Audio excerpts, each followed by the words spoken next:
Hello, I'd like to talk to you today about testing.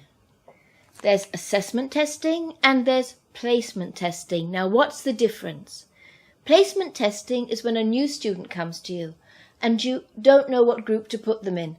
Now obviously if you have a 3-month-old baby that comes along, you know where to put them.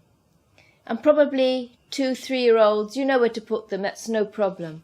But when they get to EFFAC level, 5, 6, 7, 8. In many countries, they're coming with a background in English already, and you need to know where to put them. It may be that EFFAC's too easy for them.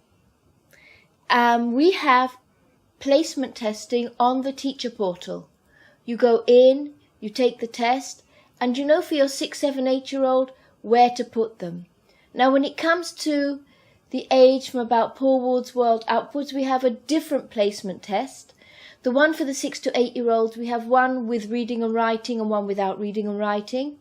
From Paul Ward's World upwards, we presume reading and writing, and we have a placement test that can show you whether your kid should be at Paul Ward's World level, at Teen Talent level, which is A2, or at B2 level.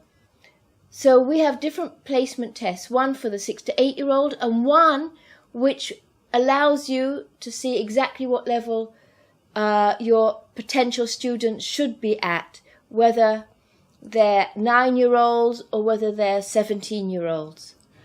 So go in, have a look, instructions are very clear. Placement testing is vital in order for the student to get the best out of it. When a student is placed in the wrong group, it's not good for you, parents come out frustrated, kids of course are frustrated, and you get a bad name. And we get a bad name. So placement testing from the age of about 6 upwards in many countries is very important. Now, of course, unless of course they're coming with 0 ability in English, in which you know that you don't need to test them for that, you put them into the appropriate group accordingly. A 6 to 8-year-old is going to go into EFFAC at the moment, and soon the Kangi Club Adventures. Actually, in some countries, we're doing a pilot this year of putting our first grade children into Fun with Floop so that they'll be on the Golden Road, the Golden Highway, so that next year they won't do more Fun with Floop, they'll go on to the Kangi Club Adventures and be with our new materials the whole time. But in general, 6 to 8-year-olds who come with no knowledge in English, you know where to put them.